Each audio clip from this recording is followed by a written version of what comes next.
Alright, what is going on, guys, and welcome back to another Wyatt's World Extra. 3 videos in 1 week. Wow. Gotta try and make up for what I missed, right? Today's video is something that's kind of been requested. It's kind of something I've wanted to do. I think it's going to be a lot of fun. Not everyone's going to care about it, but that's okay. I'm going to be giving you guys my top 10 WWE wrestling matches that I have ever watched. Now, if you're a fan, you need to go watch these if you haven't. If you're not a fan and you don't think you like wrestling, go watch these matches. I do want to say, though, there's no old ones in here. I think WrestleMania 19 is as low as I go. I started watching in 06, man. I know the old matches are all-time greats, but for me, I didn't watch them live. I wasn't even alive for half of them. So, without further ado, head over to gfuel.com, use code WyattzWorld, save yourself a discount on any G Fuel products, and let's hop into my top 10 wrestling matches ever.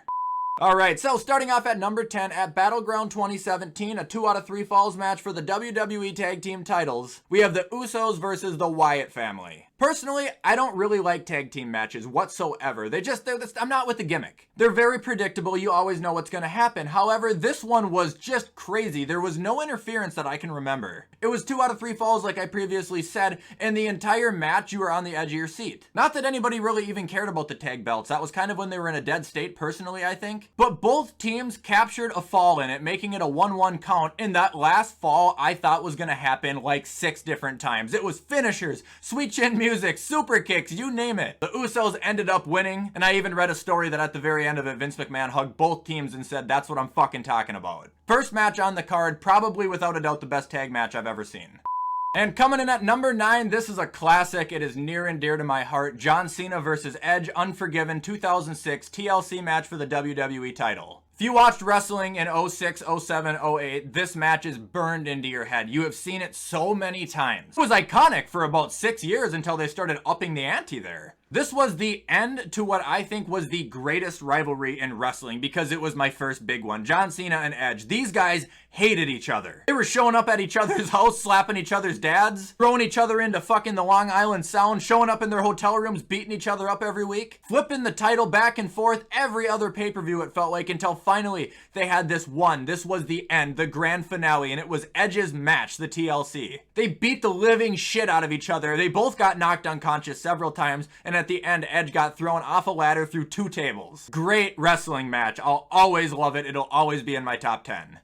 Moving on to number 8, we've got CM Punk versus The Undertaker at WrestleMania 29. So this was a weird part in WWE. Anybody who was not a kayfabe fan, you know, they kind of looked past the realism of wrestling like me. You knew that the streak was coming to an end very soon. You just didn't know exactly what year. So CM Punk, he was red hot in his heel gimmick here. This seemed to be like his, moment to really take over. It was convincing. They were bringing Paul Bearer, who just died, into this. I think half the world actually thought Punk was going to win this match. Now, he didn't. Undertaker didn't lose until he fought Brock Lesnar the following year, but that doesn't take away that this match was amazing. There was the iconic moment where CM Punk had him in the Anaconda Vice and he sat up and stared at him. There's the iconic moment where CM Punk hit him with the GTS and Undertaker falls back into the ropes and just picks him up and tombstones him. 2 or 3 times in that match, I thought the streak was over. It was a brilliant layout by Vince McMahon. If he was the one who produced that match, he deserves an Academy Award for it. Honestly, I think this was the last great Undertaker match as well.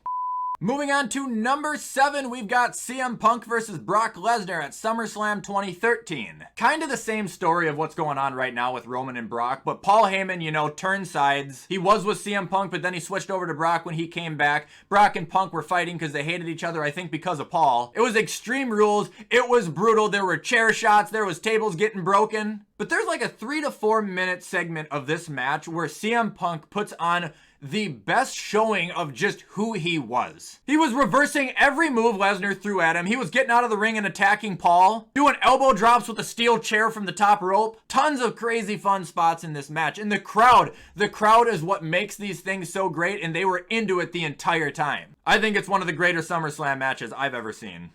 And moving on to number 6, we've got a triple threat match. John Cena versus Seth Rollins versus Brock Lesnar at the Royal Rumble 2015 for the WWE title. This match is just ridiculous. It's ridiculous from the moment it starts to the moment it ends. There's 1,000 finishers in it. Cena and Rollins take out Lesnar immediately and he's out for basically the rest of the match, and those two put on a goddamn clinic in the ring. Seth is doing crazy flips off the top rope. I've never seen him before. Then Lesnar comes back into the ring as Cena's about to get curb stomped, suplexes Seth, then Cena hits 3 AAs on Lesnar. Lesnar somehow kicks out. Cena gets knocked out of the ring. Seth is about to curb stomp him. Lesnar catches him in the F5. The match ends in a dramatic finish. The crowd was upset in a good way. That match they did not want to end, but it had to.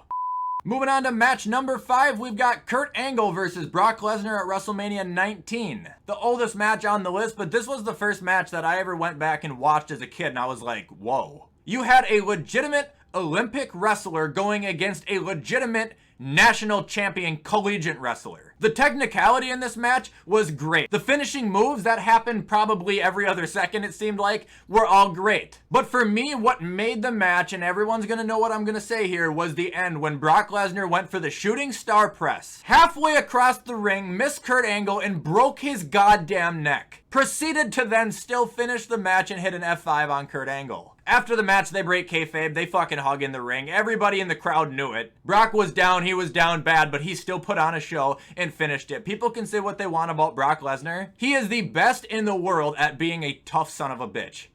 Up next, we got number 4. It is Triple H versus The Undertaker, Hell in a Cell, WrestleMania 28. End of an era match, the gimmick, whatever you want to call it. This match was as brutal as it could get. It was as physical as it could get. Everyone was on the edge of their seats. I think everyone thought that the streak was actually going to end this time. Not to mention Michaels, being the special guest referee of the bunch, gave us one of the most electrifying Mania moments that I think a human being could witness. He was calling the match down the line the entire time, being a fair referee, but then at the end he got into an argument with The Undertaker, and Undertaker put him in the Hell's Gate submission. Michaels was out for a little bit, but when he got back up, Undertaker went for a tombstone. Triple H pushes him out of the way. Michaels hits a super kick. Triple H pedigrees him. The entire world thinks the streak is over. Undertaker still kicks out, manages to get up and tombstones Triple H one more time, possibly on a steel chair if I remember right. I could be wrong. Undertaker still won. They all hug at the end of the match. It was a great ending to it, but the whole point of this match was the streak was going to end. That was the build-up. It was the end of the era. Other than the CM Punk match, this was the one where I for surely was about 98% sure it was done.